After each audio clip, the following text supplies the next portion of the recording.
apakah benar Bu terjadi bullying ataupun tindakan kekerasan terhadap korban?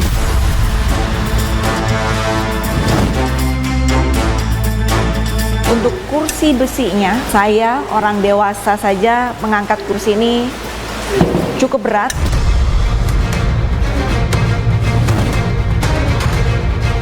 Dia hanya cerita kalau nggak sengaja lewat, kesenggol tangannya dan kepalanya itu kejedot meja.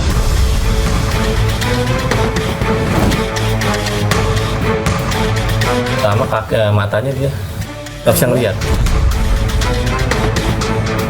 Tangan kiri mati sebelah, kaki kiri cuma di sebelah kayak stroke ringan.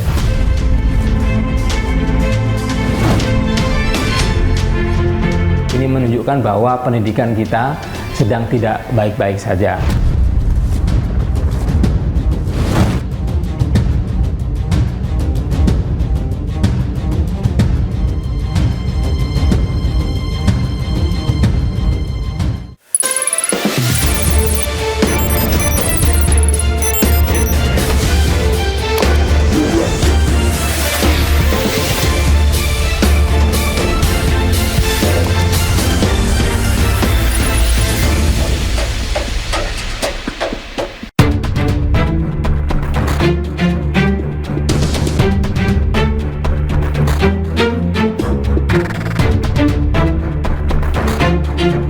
Kasus dugaan perundungan yang dialami MH, siswa kelas 7 SMP Negeri 19 Tangerang Selatan menarik keprihatinan publik.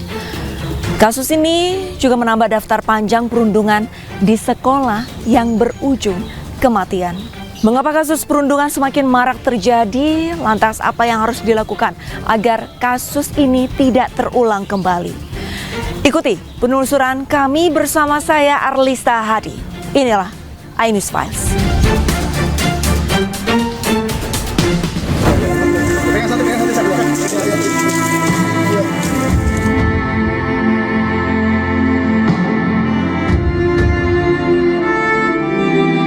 Muhammad Hisham, korban perundungan oleh teman sekelasnya di SMP Negeri 19 Tangerang Selatan, akhirnya menghembuskan nafas terakhirnya usai menjalani perawatan intensif selama sepekan di Rumah Sakit Fatmawati, Jakarta pada Minggu 16 November 2025. Sebelumnya, kasus perundungan yang dialami Hisham sempat viral di media sosial.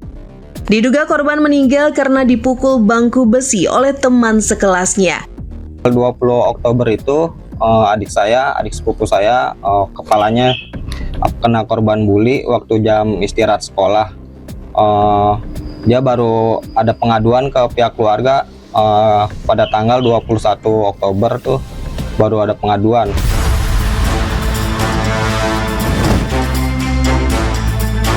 Dalam kasus ini setidaknya sudah ada 6 orang saksi yang menjalani pemeriksaan di Mapolres Tangerang.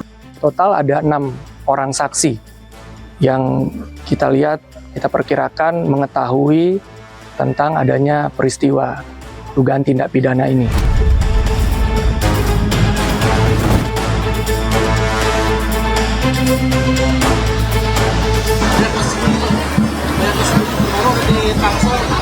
Ya, itu harus kita atasi, ya.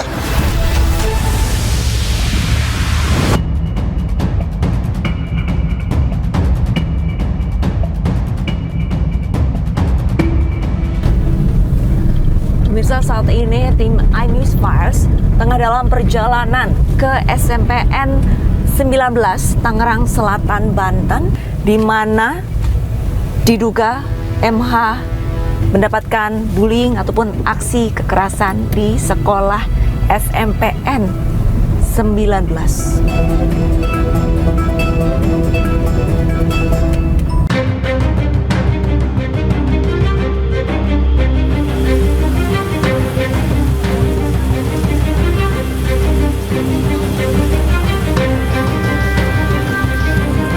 Ya pemirsa, saat ini saya sudah berada di kawasan lingkungan sekolah SMP Negeri 19 Tangerang Selatan, Banten, di mana MH siswa kelas 7 ini diduga meninggal dunia karena menjadi korban perundungan yang dilakukan oleh teman kelasnya.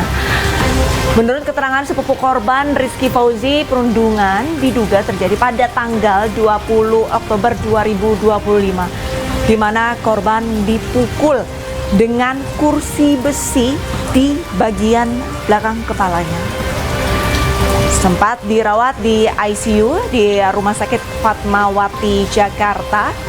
Namun sayangnya MH harus menghembuskan nafas terakhir setelah kondisinya memburuk akibat luka serius di kepala.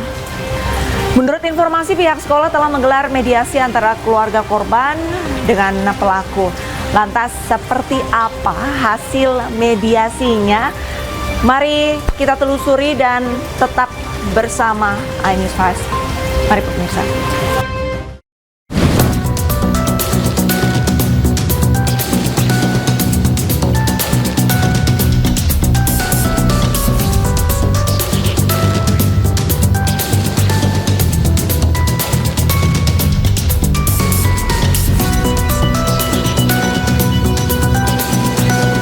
Frida, mengenai kasus yang terjadi di sekolah ibu ini, kebenaran seperti apa sih Bu? Karena narasi di luar sana ini sungguh sangat liar begitu Bu. Iya, korban dan pelaku ini sebenarnya memang benar bertemankah atau memang ada dari awal ada perselisihan Bu? Yang pertama, anak ini memang awalnya memang ketika masuk ke sini lain sekolah. Berbeda SD gitu. Mereka berteman ya selama di sini di satu kelas yang sama, duduknya ya bersebelahan.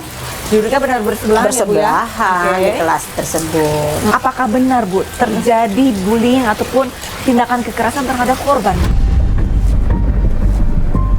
Ketika itu tanggal 20 Oktober pas istirahat, mereka makan dong MBG, selesai lanjut juga ke pembelajaran berikutnya, beres, ya sudah tidak terdengarlah apa-apa gitu. Sampai hari berikutnya pun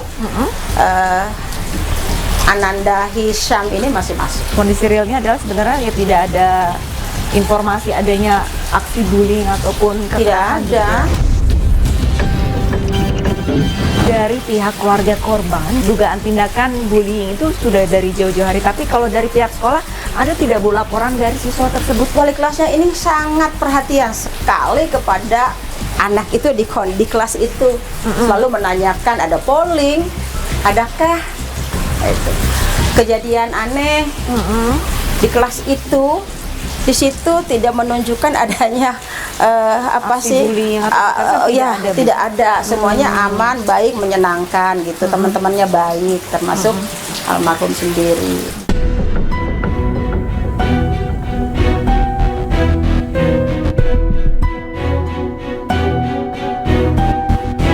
Bu Frida, kalau untuk kelas dari korban sendiri ini di kelas berapa Bu? 76. 76? Iya. Oh ini ya Bu ya? Iya, nih Kelasnya, ini Bu? kelasnya ini. Ini kelasnya, kelas 76, kelas dari korban ya Bu ya? Iya. Izin saya masuk, boleh Bu untuk melihat-lihat? Enggak. Baik, pemirsa iNews Fast, ini adalah kelas dari korban HM. Dan untuk situasi kelasnya bisa dilihat sebenarnya memang sungguh sangat disayangkan tidak ada CCTV. Tentunya pihak sekolah tidak bisa memantau ataupun melihat jika memang benar adanya tindakan dugaan bullying ataupun tindakan kekerasan. Ini satu kelas berarti ada 40 anak? 40 anak. 40 anak. Ini. Baik. Ini anak-anaknya ini. Ini anak-anaknya. Iya. Baik. Ini seperti foto mereka. Foto kecil mereka ya Bu ya? Pokoknya itu foto apa saja balita. boleh ditempelkan di sini. Bu Frida, lantas untuk kursi dari almarhum ini duduk di sebelah mana Di Ibu? daerah sini nih. Menurut cerita walasnya itu di sini. Korban Ini di sini, kemudian R-nya di sini. Terduga pelaku di sini Di sebelahan sini ya Bu ya? ya, gitu. Terus ceritanya dia sedang bercanda lari-larian dari kantin. Ini R-nya itu ke sini. R-nya pada saat itu sedang kesini. nulis di sini. Oke, korban sedang menulis di sini. Duduk di sini, duduk di Kursinya agak ke depan. R-nya itu lewat belakang karena di sini kan ada kursi lagi gitu. Dari pihak sekolah, ini langkah selanjutnya apa Bu setelah mendapatkan informasi dari keluarga korban kondisinya harus masuk rumah sakit Bu? Selasa masih masuk, saya Rabu diberikan foto bahwa itu sudah tertutup matanya, dan saat itu si wali kelasnya juga sudah diberitahu oleh mamahnya Ananda HM itu sakit. Kami mediasi, kemudian melahirkan satu pernyataan dari pihak keluarga R untuk bersedia membiayai pengobatan seputar mata dan kepala, karena pada saat itu yang dikeluhkan adalah pusing dan matanya buram. Bahwa keluarga terduga pelaku ini bersedia untuk membiayai. Namun Bu, seiring berjalannya waktu kondisi korban memburuk begitu ya Bu ya? Iya. Hingga akhirnya keluarga korban juga sempat menyampaikan di media sosial ada rasa kekecewaan dari mereka bahwa keluarga terduga pelaku justru tidak mau bertanggung jawab. Nah ini apakah dari pihak sekolah ada mediasi lagi begitu Bu, mempertemukan antara keluarga korban dan keluarga terduga pelaku? Informasi ke Ibu bahwa keluarga R ini sudah datang ke rumahnya sebagai bentuk rasa tanggung jawab, membawa sejumlah uang.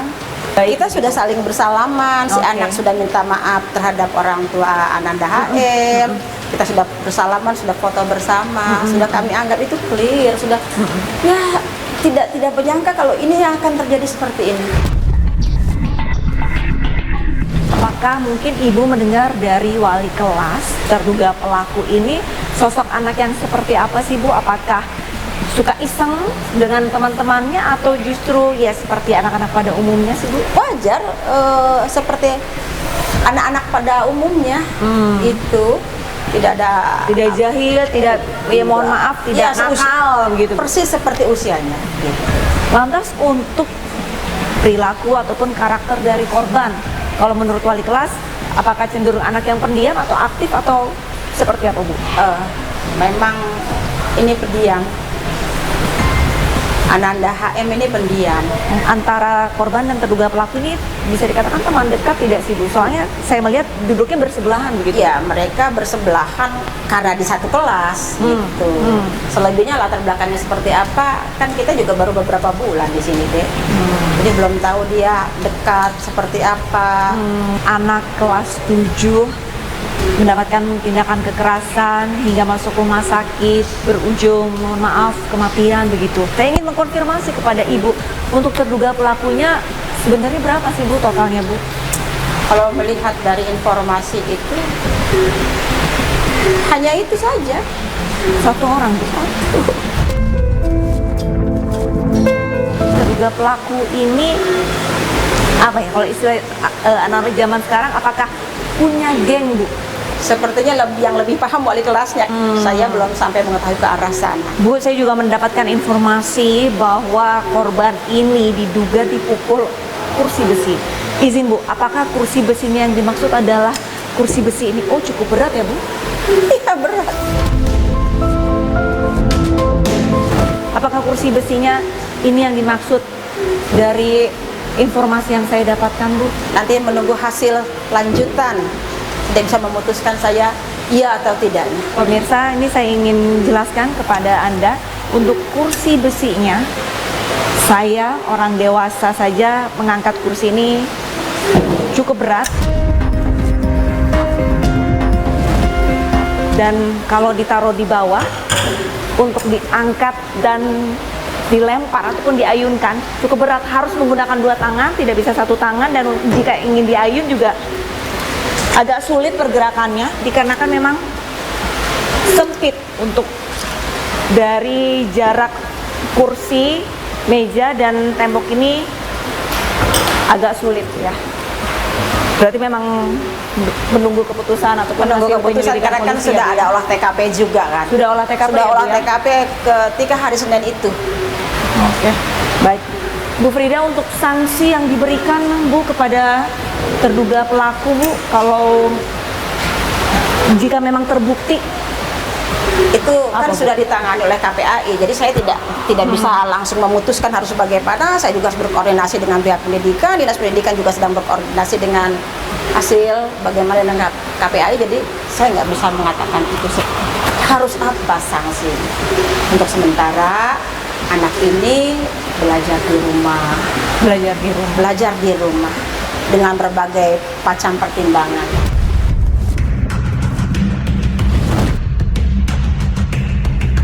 Nah itu mulai Senin kakinya udah mulai lemah, mati sebelah. Tangan kiri mati sebelah, kaki kiri juga mati sebelah kayak stroke ringan.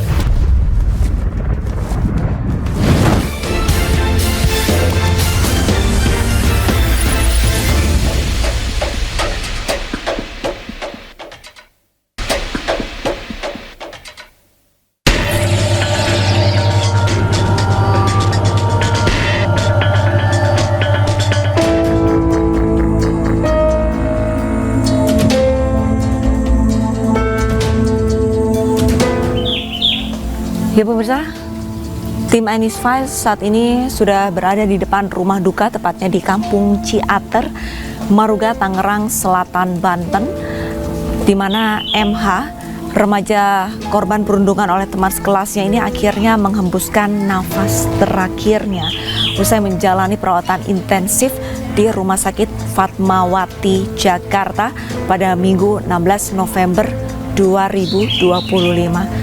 Dan saat ini kita akan coba datang masuk ke dalam rumah keluarga korban MH.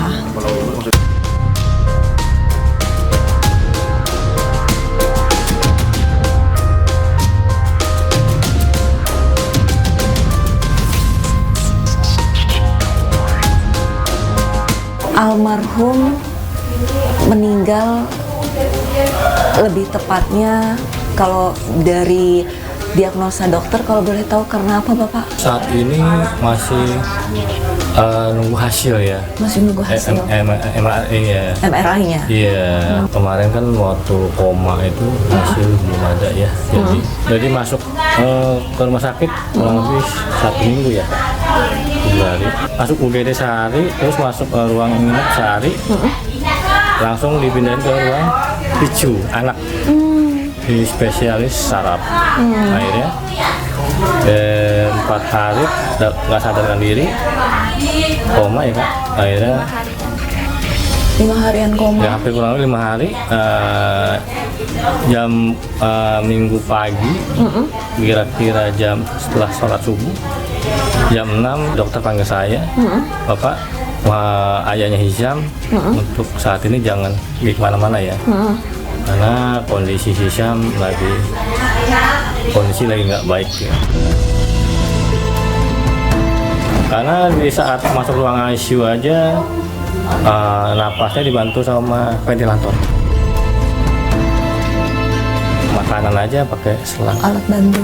Iya, pakai selang. Hampir jam 7 saya dipanggil, dia bilang mohon maaf ayah Hisham, kalau Hisham udah nggak ada. Pada saat melihat kondisi jasad Hisham pada saat koma begitu, apakah ada luka Bapak? Ada di bagian kalas. Oh, ada luka. Dalam lukanya? Benjolan, luka itu benjol di tengah-tengah. Dinda, Hisham, apapun cerita ke kakak. Apakah Hisham juga pernah menceritakan bahwa dirinya sering dibully ataupun dianiaya oleh teman-teman sekolahnya? Dia itu nggak mau cerita awalnya, tapi secara fisik, secara yang kita lihat ya keluarga, dia sudah menunjukkan keanehan fisiknya dari bola matanya, dari cara jalannya juga udah mulai aneh. Jadi sebagai kakak, saya tanya dong, Hisham kenapa sih cara jalannya kayak gitu? Coba sini ngomong sama kakak. Kepala aku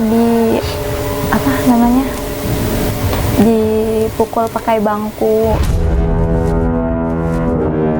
Bangku apa? Bangku besi katanya. Hisham kebetulan tiket di hari Senin.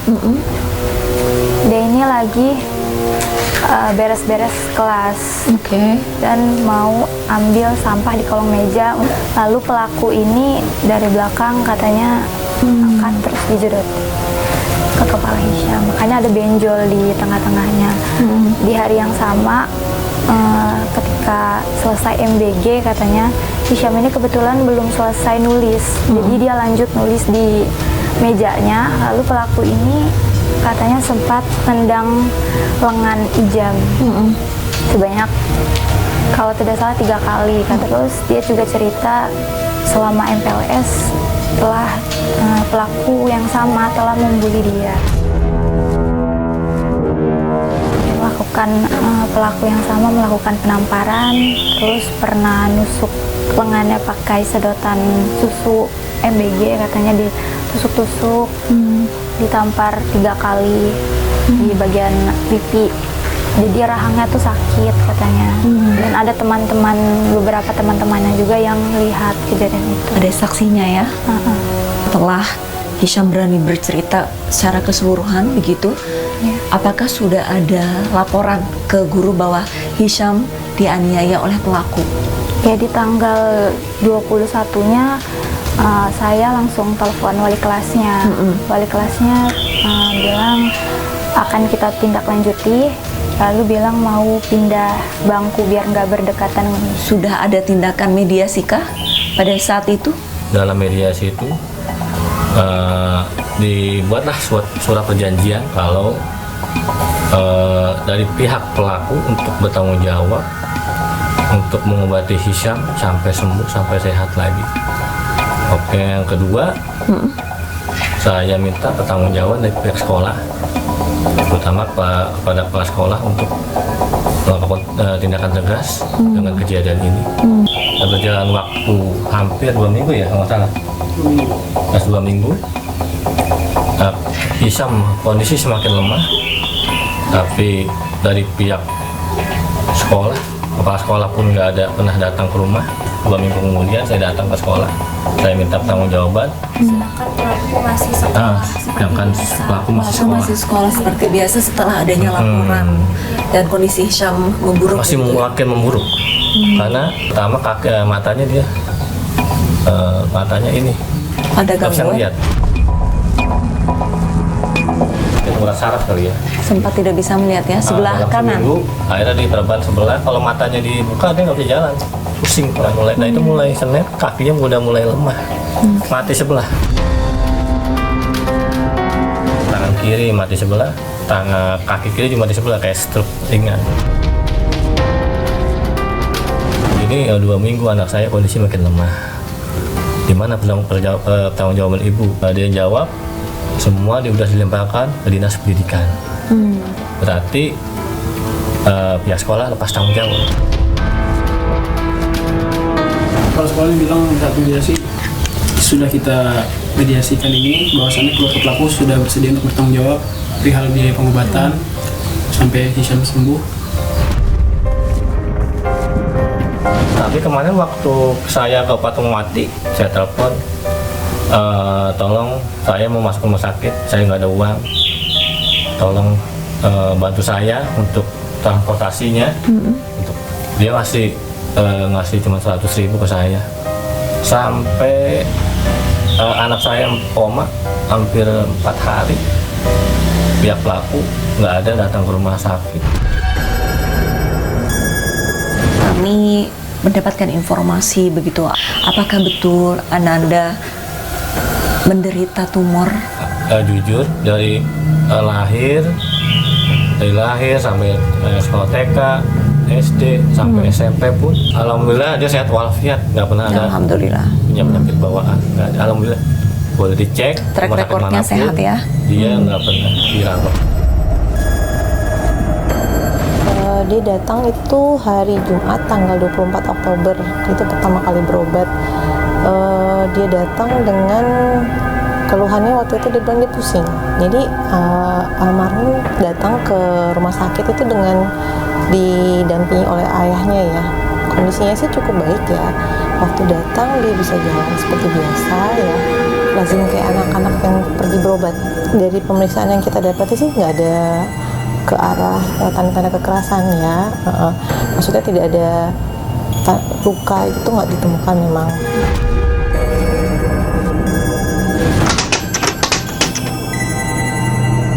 Memang kalau dari saya sih kemarin memang saya akhirnya rujuk pertimbangannya karena ini pasien perlu pemeriksaan lebih lanjut dan diperiksa oleh dokter ahli konsultan anak ya. Jadi makanya saya rujuk ke rumah sakit yang fasilitasnya lebih lengkap gitu. Karena memang saya khawatir nanti jika tidak diketahui penyebabnya, maka penanganannya pun juga jadi kurang tepat nantinya gitu. Jadi saya menganjurkan ya silakan bawa ke rumah sakit yang lebih lengkap karena memang perlu tahu apa penyebabnya gitu. Pernah bertanya kepada pelaku apa yang membuat pelaku usil, jahil sampai tega menganiaya Hisham begitu? Saya tanya sama kamu, Hisham pernah mukul kamu nggak? Enggak. Terus kenapa kamu pukul Hisham? Asal kenapa? Diam aja dia, nggak jawab. Ananda Hisham sudah berpulang. Lantas untuk proses hukumnya ini bagaimana? Soalnya kemarin Pak Kapolres datang ke sini mengatakan bahwasanya sudah ada 6 saksi yang diperiksa, tinggal menunggu kesiapan dari keluarga korban untuk memberikan klarifikasi terkait tindakan yang sudah diambil polisian. Dan juga kami dalam waktu dekat ini menunggu pemulihan dari keluarga korban akan membuat laporan polisi secara resmi. Informasi dari Dinas Pendidikan ini laporan berjalan karena laporan viral. Harapannya dari keluarga seperti apa? Harapan kami dari keluarga korban mungkin tegakkan keadilan untuk Hisham almarhum dan juga sistem pendidikan Kota Tangerang Selatan ini dibenahi, apalagi terkait tim penanganan pencegahan kekerasan di sekolah. Karena kita mendapatkan kemarin pas kita ke lapangan langsung di sekolah tidak ada CCTV di setiap kelas, hanya ada di lorong-lorong kelas, lorong-lorong menuju kelas itu. Karena kejadian ini kan juga di dalam kelas. Jangan acuh perihal perlindungan anak ini.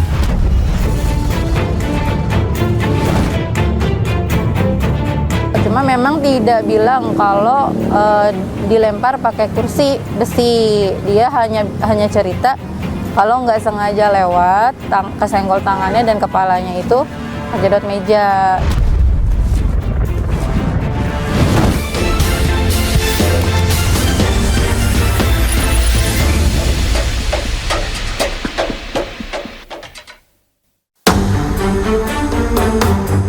MH siswa kelas 7 SMP Negeri 19 Tangerang Selatan yang diduga menjadi korban perundungan sejak awal masuk sekolah meninggal dunia di ruang ICU RS Fatmawati Jakarta Selatan pada Minggu 16 November 2025. Korban menghembuskan nafas terakhirnya setelah hampir sebulan melawan luka serius di kepalanya akibat dipukul teman sekelasnya dengan kursi besi. Menurut cerita sang ibu, perundungan terhadap korban sudah berlangsung sejak masa pengenalan lingkungan sekolah. Korban pernah ditabok, ditusuk dengan sedotan, ditendang lengannya dan dipukul punggungnya. Puncaknya pada Senin 20 Oktober lalu, kepala korban dihantam dengan kursi besi. Keesokan harinya korban baru mengakui kejadian yang dialaminya, di mana korban sudah terlihat linglung, berjalan tidak stabil dan gerakan matanya tampak janggal. Korban sempat dirawat di RS swasta di kawasan BSD, namun karena kondisinya semakin parah, korban dirujuk ke RS Fatmawati, Jakarta Selatan. Setelah sepekan dirawat, korban dinyatakan meninggal dunia. Untuk mencari tahu kebenaran kasus perundungan yang terjadi di SMP Negeri 19 Tangerang Selatan, tim iNews File secara eksklusif mewawancarai kakak terduga pelaku. Dia tuh bilangnya memang nggak sengaja kesenggol tangan waktu dia lagi bawa es gitu. Tapi itu awal mulanya memang bilangnya kejedot meja, itu aja. Tapi kita nggak tahu gimana-gimananya karena dan menurut saksi yang ada di sekolah juga keterangannya sama. Ada aku nggak pernah cerita gimana-gimana sih Kak, baru cerita dan kita desek cerita itu baru kemarin. Kejadian kemarin itu baru cerita dia kalau cuma memang tidak bilang kalau dilempar pakai kursi besi. Dia hanya cerita kalau nggak sengaja lewat, kesenggol tangannya dan kepalanya itu kejedot meja. Rame. Aku sih dengar ceritanya katanya pas jam istirahat habis makan MBG tuh. Banyak yang melihat. Ada yang melihat. Kondisi kelas sih katanya memang lagi rame. Ada juga temennya yang lihat kejadian memang lagi bercanda sama si anak ini juga.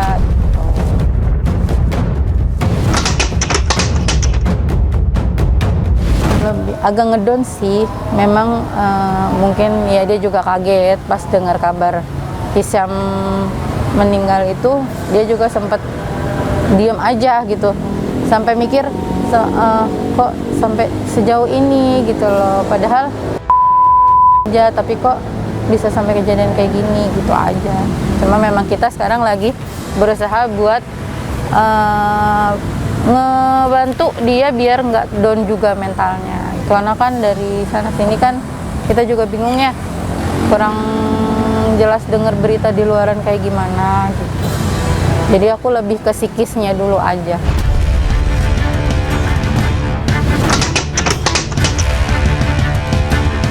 Permata itu kita masih kita dampingi untuk berobat, masih kita ikutin untuk berobat gitu.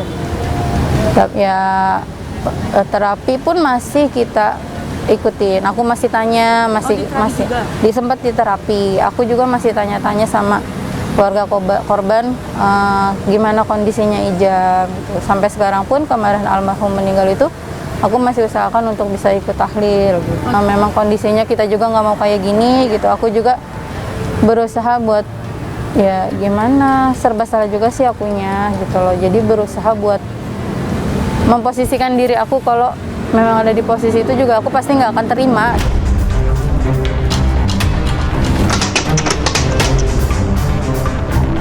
Kalau untuk dari pihak sekolah memang masih kontrol, juga masih dikontrol, terus masih tanya-tanya, aku juga masih sering komunikasi sama wali kelas gitu. Tapi kalau untuk pendampingan sih sudah ada, maksudnya dari pihak sekolah itu sudah ada perbantuan, guru ada.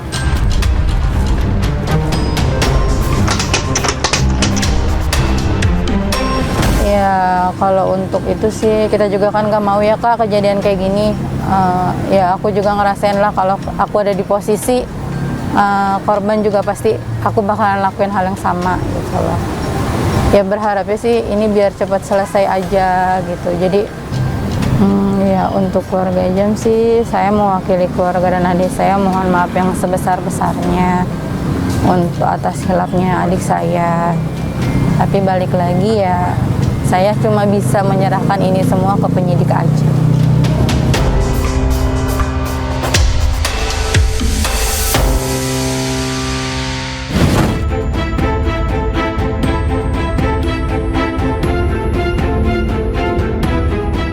Proses pemeriksaan dan penyidikan ini masih terus dilakukan, lagi berjalan, gitu kan?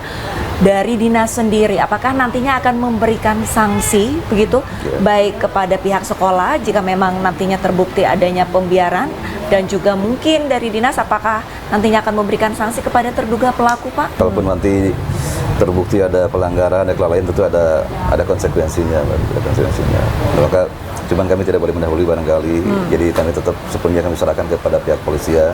Untuk aksi kekerasan ataupun bullying ini tidak hanya terjadi sekali dua kali, tapi sering. Mirisnya kali ini terjadi di daerah Bapak, di Tangerang Selatan. Ada tidak sih Pak mitigasi ataupun tindakan preventif dari dinas agar tindakan ini tidak kembali terjadi Pak Deden? Ya, sebetulnya upaya kami dalam hal preventif sudah berjalan, Mbak. Kami sudah kerjasama dengan Kejaksaan, bahkan dari 3 tahun yang lalu.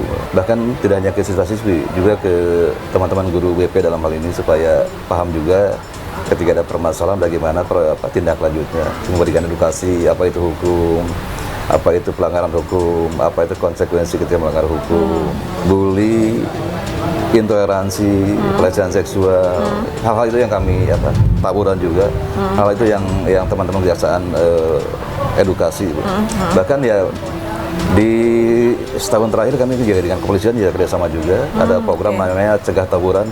Kalau ada tindakan ada kejadian ya sebisa mungkin diselesaikan di sekolah, kalau memang masih dimungkinkan cegah di sekolah.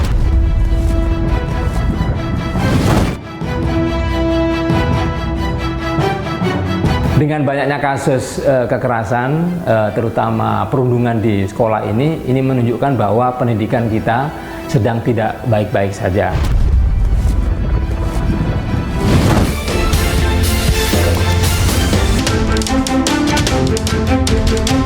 Berdasarkan data Jaringan Pemantau Pendidikan Indonesia atau JPPI, jumlah kasus kekerasan di lingkungan pendidikan dasar dan menengah konsisten meningkat setiap tahunnya. Data ini sekaligus menunjukkan kondisi yang kian mengkhawatirkan.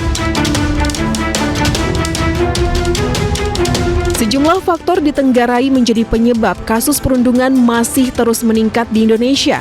Mulai dari kurangnya pengawasan di lingkungan sekolah, baik dari guru maupun pihak manajemen pendidikan.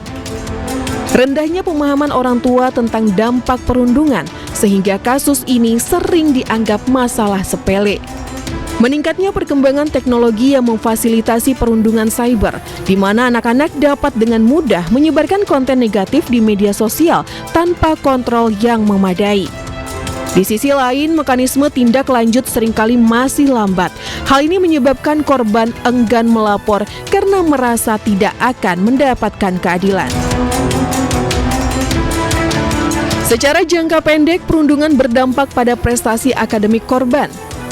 Mulai dari kehilangan motivasi belajar, menurunnya konsentrasi hingga enggan hadir di sekolah. Sementara untuk jangka panjang, korban perundungan beresiko mengalami gangguan kesehatan mental seperti depresi, kecemasan, bahkan trauma berkepanjangan. Dalam beberapa kasus ekstrim, perundungan dapat memicu keinginan bunuh diri pada korban. Tim iNewsFile juga sempat menemui Koordinator Nasional Jaringan Pemantau Pendidikan Indonesia atau JPPI. Menurut Ubaid Matraji, kasus perundungan di sekolah menunjukkan kegagalan negara dalam melindungi peserta didik. Jadi sampai di bulan November ini, JPPI melakukan pemantauan kasus-kasus kekerasan di lembaga pendidikan. Itu jumlah kasusnya sebenarnya itu sudah menyalip jumlah kasus di tahun 2024. Jadi tren kasus kekerasan di sekolah ini setiap tahun selalu mengalami kenaikan baik jumlah kasus maupun jumlah korban. Dengan banyaknya kasus kekerasan, terutama perundungan di sekolah ini menunjukkan bahwa pendidikan kita sedang tidak baik-baik saja.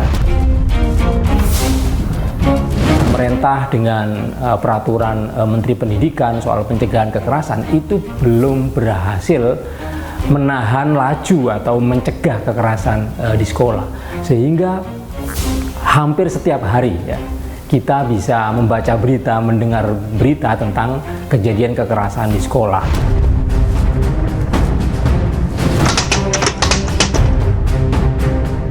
Ada dua model kekerasan yang paling banyak terjadi di lembaga pendidikan. Yang pertama adalah kekerasan seksual dan yang kedua adalah perundungan.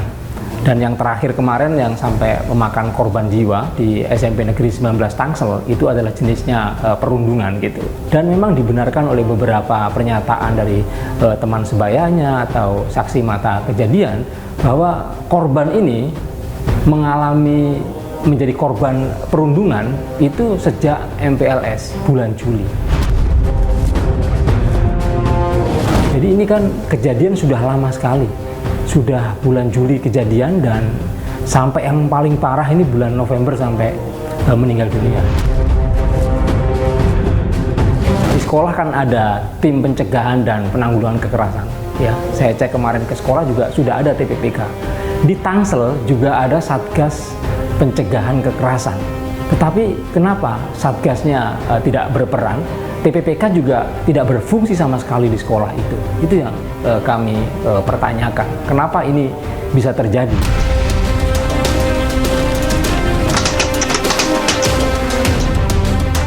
Saya menduga ya bahwa ini ada pembiaran. Kemudian ada penyepelehan.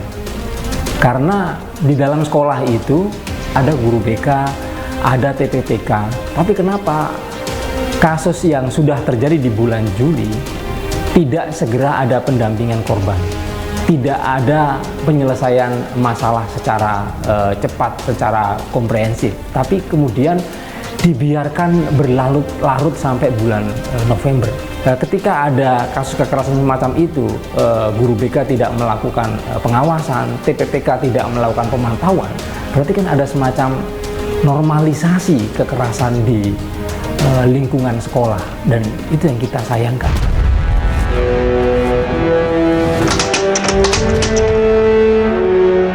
Menurut saya ya pemerintah, ya, karena pemerintah ini kan yang diberi mandat oleh undang-undang, oleh peraturan Menteri Pendidikan, dan pemerintah daerah ini adalah pelaksana ya kebijakan pendidikan di level kabupaten kota gitu ya.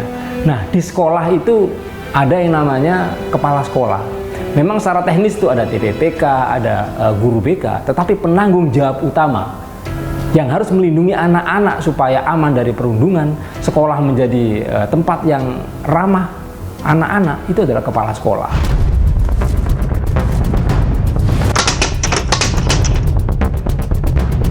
Yang saya tahu, pemerintah sudah mendirikan TPPK dan Satgas Pencegahan, tetapi SOP itu menurut saya masih nol. Belum bisa dilaksanakan di lapangan gitu. Dan itu yang menjadi masalah, yang duduk di Satgas, ya. Orang-orang yang duduk di TPPK itu adalah orang-orang sibuk. Saya melihat kekerasan di sekolah ya, itu menjadi kebiasaan yang dipraktekkan oleh semua pihak, antara murid dengan murid, guru dengan murid, guru dengan guru. Juga banyak kasus terjadi di sekolah, bahkan orang tua terhadap guru, orang tua terhadap murid juga banyak sekali gitu. Kenapa ini bisa terjadi? Karena kekerasan termasuk perundungan di dalamnya itu dianggap sebagai cara yang efektif untuk mendisiplinkan anak.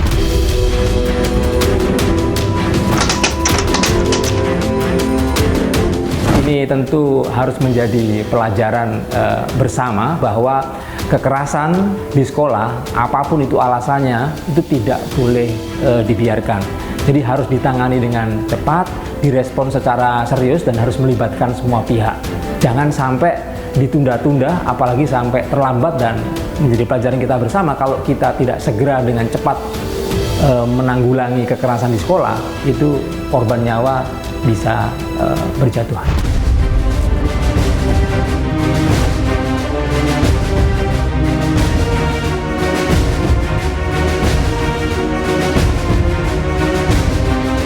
Sungguh ironi, sekolah nyatanya belum menjadi tempat aman dan nyaman untuk siswa. Perundungan sesama siswa masih mengancam. Kasus perundungan di sekolah menjadi persoalan serius di Indonesia. Semua pihak tidak boleh abai agar tidak ada lagi korban-korban perundungan, apalagi sampai kehilangan nyawa. Jadi jangan bilang Anda tidak tahu permasalahan ini, karena kami sudah memberitahukannya.